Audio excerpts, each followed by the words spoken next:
What if God allowed everything you loved, your children, your wealth, your health, to be stripped away in a single day? What if the God you served your whole life went silent, and the people closest to you told you it was your own fault? This is not a hypothetical. This happened to a man named Job, and what he discovered changed the way humanity understands suffering forever. In the ancient land of Uz, there lived a man whose name was Job. He was not simply a good man, he was the greatest man of the East. His integrity was legendary. He feared God deeply and turned away from every shadow of evil. He was not religious out of habit, he was devoted out of love. And God had blessed him richly for it. Job owned 7,000 sheep, 3,000 camels, 500 yoke of oxen, and 500 donkeys. His estate was vast, his servants many, his household a picture of prosperity. More than his wealth, he had what money cannot buy, 10 children. 7 sons and 3 daughters who feasted and celebrated together often. Job was so devoted to his family that after every celebration, he would rise early in the morning and offer burnt offerings for each of his children, one by one, saying, "Perhaps my children have sinned and cursed God in their hearts." He left nothing to chance. He was a father who prayed without ceasing. One day, a day unlike any other, the angels came to present themselves before the Lord. And among them came the adversary, Satan in Hebrew, the accuser, the one who prowls and watches. God spoke first. "Where have you come from?" The adversary replied, "From roaming the earth, going back and forth across it." God asked, "Have you noticed my servant Job? There is no one like him on the earth, a man of complete integrity, who fears God and turns away from evil." But the adversary sneered, "Does Job fear God for nothing? You have put a hedge around him, his household, and everything he owns. You have blessed the work of his hands. But stretch out your hand and strike everything he has, and he will surely curse you to your face." A cold challenge hung in the air. And God replied, "Everything he has is in your power, but do not lay a hand on the man himself."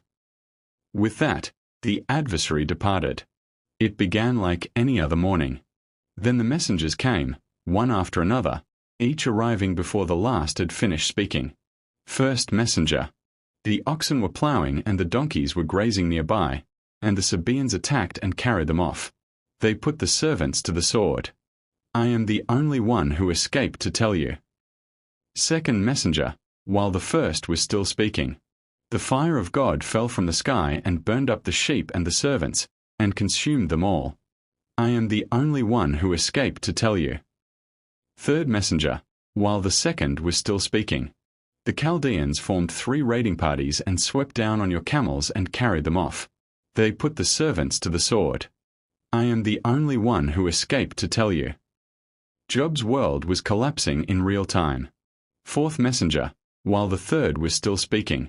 Your sons and daughters were feasting and drinking wine at the oldest brother's house, when suddenly a mighty wind swept in from the desert and struck the 4 corners of the house. It collapsed on them and they are dead, and I am the only one who escaped to tell you. Job stood up. He tore his robe. He shaved his head.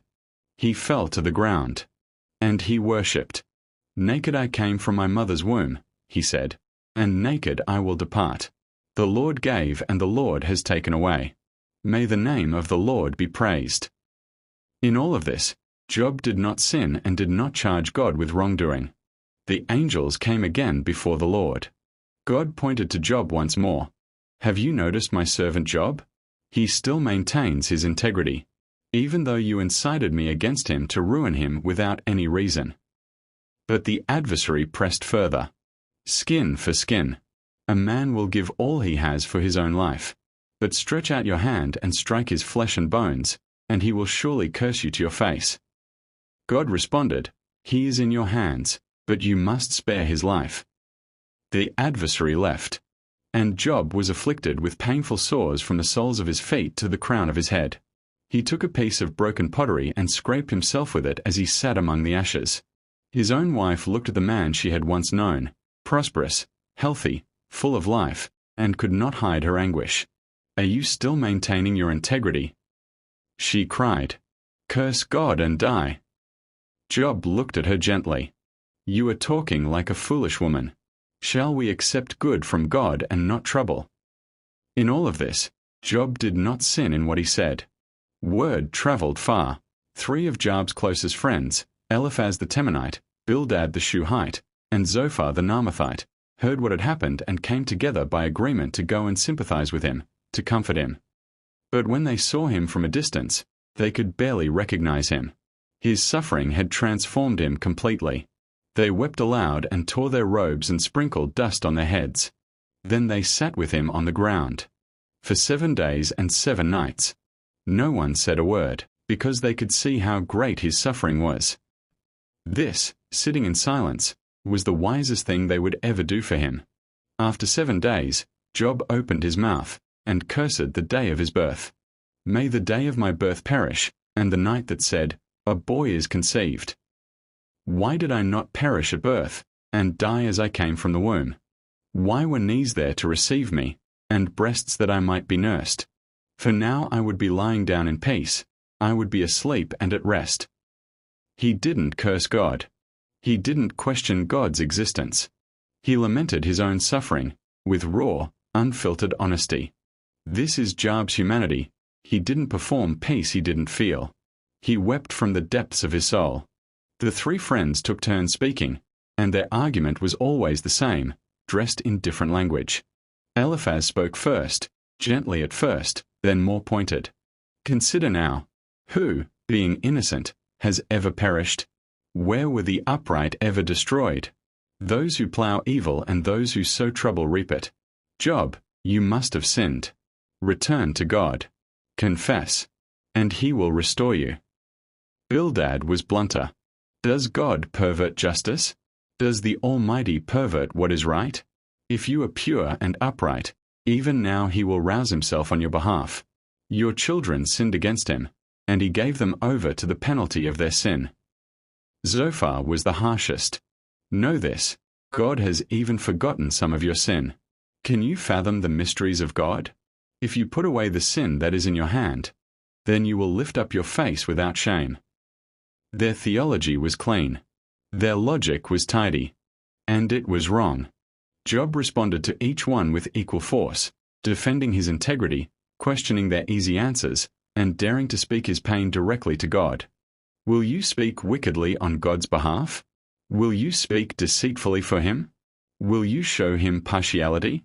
Will you argue the case for God? What will you do when he examines you? My eyes have seen all this. My ears have heard and understood it. What you know, I also know. I am not inferior to you. Job refused to accept false guilt to make others comfortable.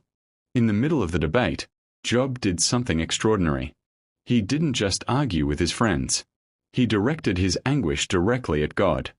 Though he slay me, yet will I hope in him. I will surely defend my ways to his face. Job 13 verse 15. He felt abandoned. He felt pursued. He said, even now my witness is in heaven. My advocate is on high. My intercessor is my friend as my eyes pour out tears to God. On behalf of a man he pleads with God as one pleads for a friend. Job 16 verse 19-21. And in one of the most stunning declarations in all of Scripture, from a man covered in sores, sitting in ashes, having lost everything. I know that my Redeemer lives, and that in the end he will stand on the earth. And after my skin has been destroyed, yet in my flesh I will see God. I myself will see him with my own eyes, I, and not another. How my heart yearns within me. Job 19 verse 25-27. Job did not lose his faith. He wrestled with it, violently, honestly, openly. And that was faith.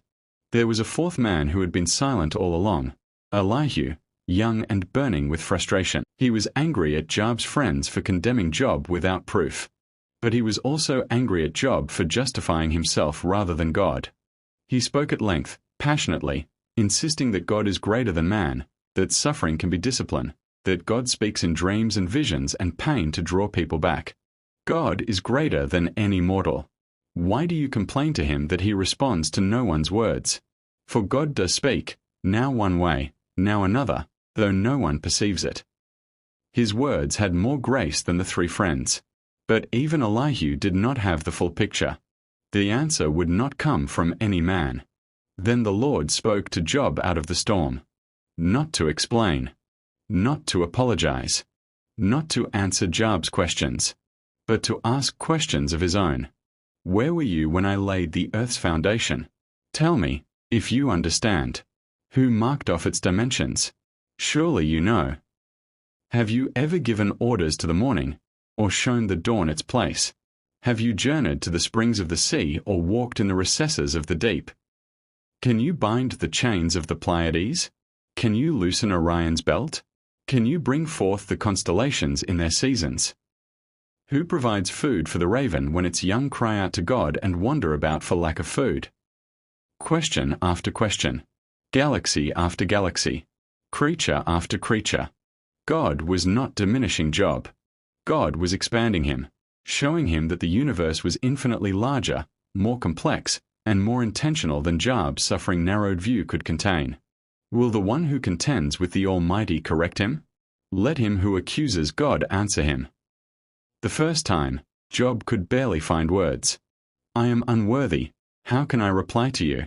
I put my hand over my mouth. I spoke once, but I have no answer, twice, but I will say no more. But God spoke again from the storm, and when he finished, Job responded fully. I know that you can do all things. No purpose of yours can be thwarted. You asked, who is this that obscures my plans without knowledge? Surely I spoke of things I did not understand, things too wonderful for me to know. My ears had heard of you, but now my eyes have seen you. This is the turning point.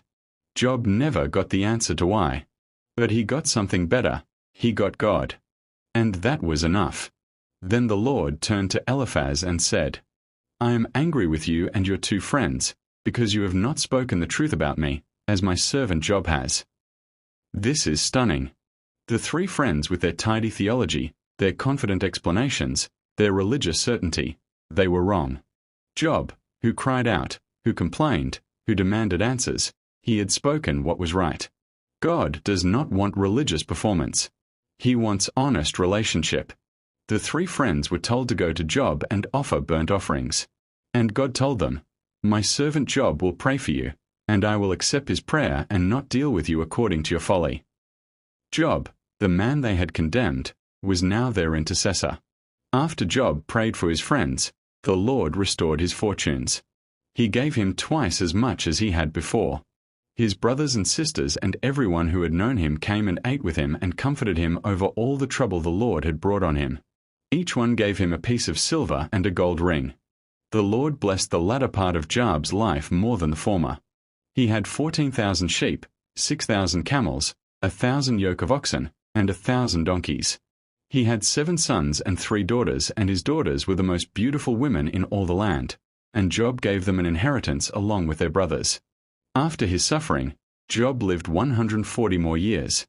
He saw his children and their children to the 4th generation. And then Job died, old and full of years.